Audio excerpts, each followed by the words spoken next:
Hey guys, the Super Review Show for another editorial video. I have not done one of these in a little bit, and I figured, why not? Let's talk about some stuff. So as the title of this video suggests, I want to touch on the importance of classic films.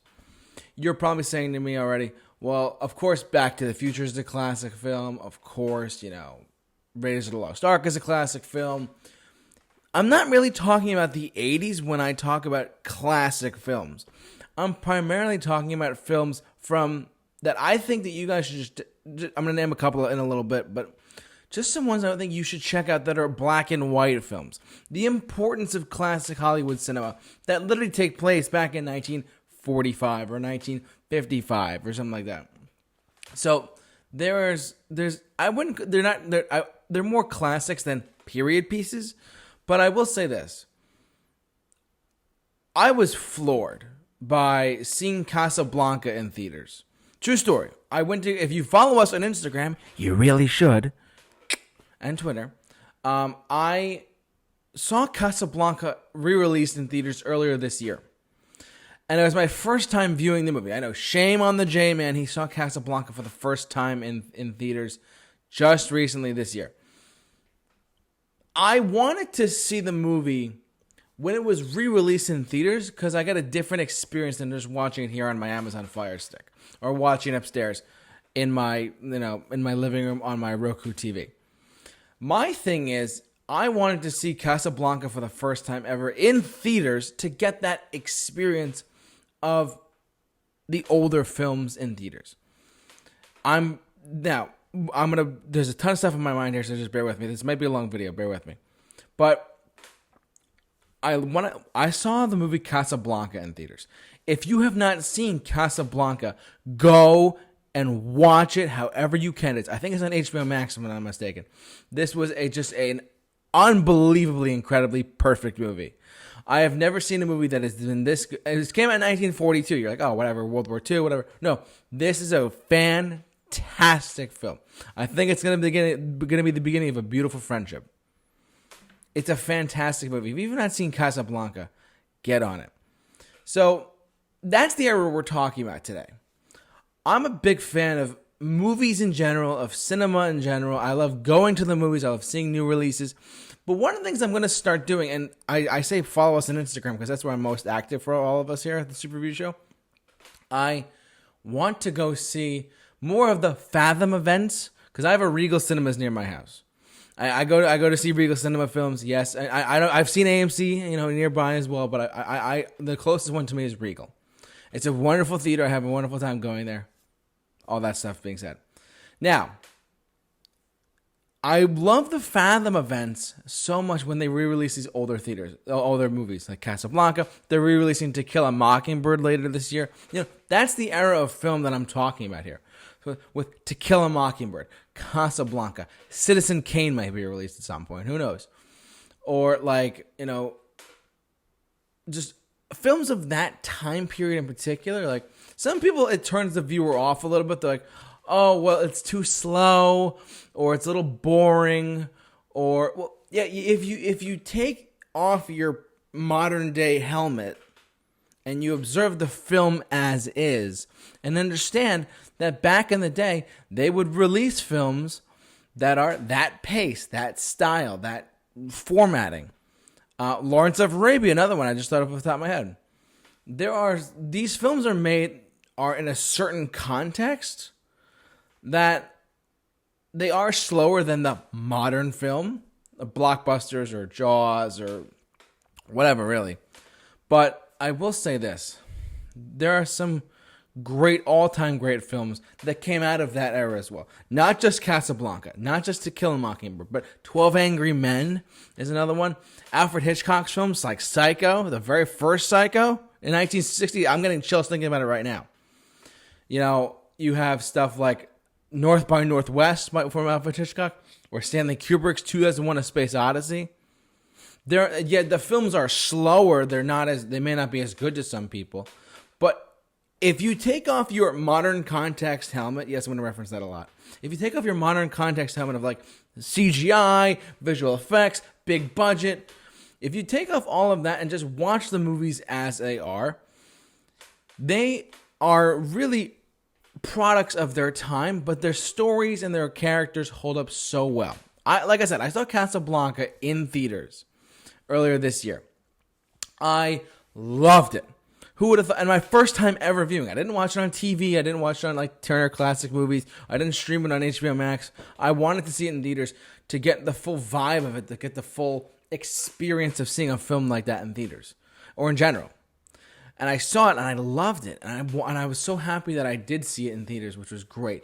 If you have a movie theater near you that just Fathom events, like before the movie starts, like, before the trailers come on, they do commercials for like Fathom event stuff. Check out what movies are coming out. If you go to fathomevents.com, I know that later this year they're doing Star Trek II: The Wrath of Khan. Yes, it's not like a classic, but I understand it.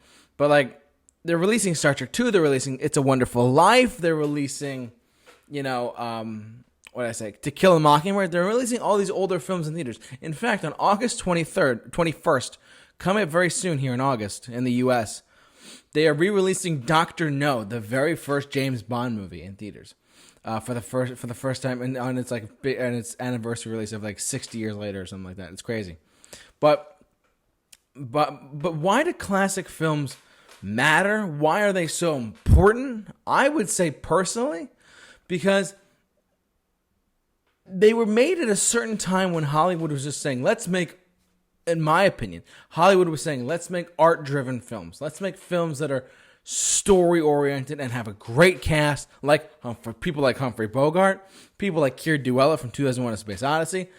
These are actors, and Ingrid Bergman, I think it's her name, Ingrid Bergman.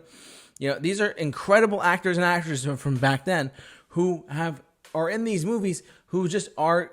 Their roles are timeless. They acted a way on screen that actually, like, the story comes out really well. Now, for some people who are watching in 2022 saying, "Oh, I don't know, I don't really care about black and white movies."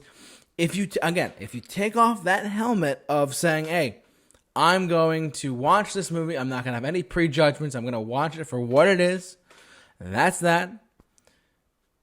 And you might actually enjoy a classic film like Lawrence of Arabia, like 12 Angry Men, like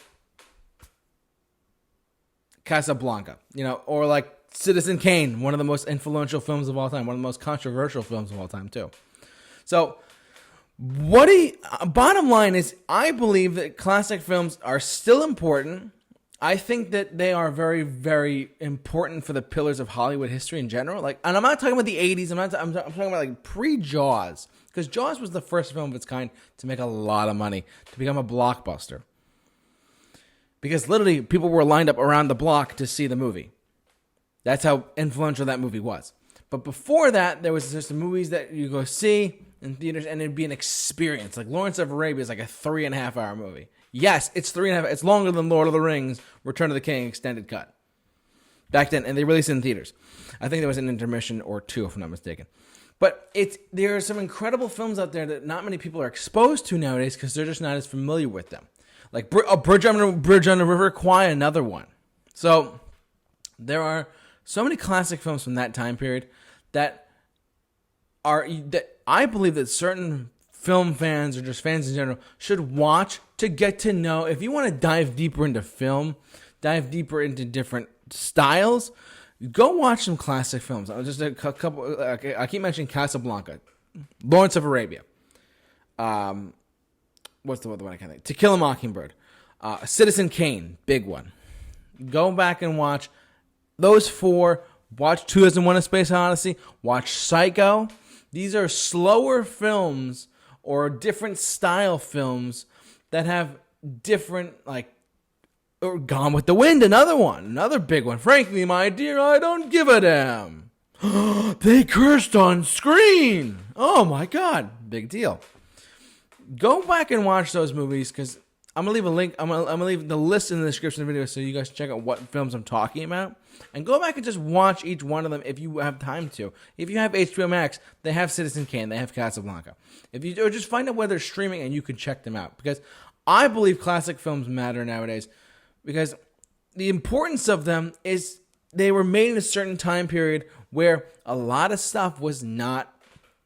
A lot of films were being made, and they're just that good. You should definitely check them out. So That's why I think the classic films are very important. They should be given a new life and expanded to different generations of fans, of moviegoers. And another thing too is, if you have a Fathom Events theater near you, like a Regal or an AMC or Cineplex, wherever you are, check out and just go to see Dr. No in theaters. Go to see on August 21st.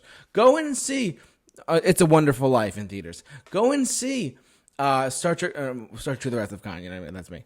But like, if you go see these older films, like To Kill a Mockingbird's coming out, I want to see that in theaters when it gets re-released in theaters. I'm a big fan of stuff like this, and the fact that I saw one film at the Casablanca film in theaters, re-released for the first time ever, I thought it was brilliant, and that's what I'm going to leave us at here is. Watch some classic films. Check them out. Check out the list in the description of this video so you guys can check out what films I recommend you guys see. But that's why I think classic films are very important, and they should be brought up to a modern standing of audiences. So that's going to do it for this editorial. Thank you so much for watching, listening. Hope you enjoyed us. And for all of us here at the Super Review Show, I'm the J-Man, and I'm off to work. I'll see you guys later.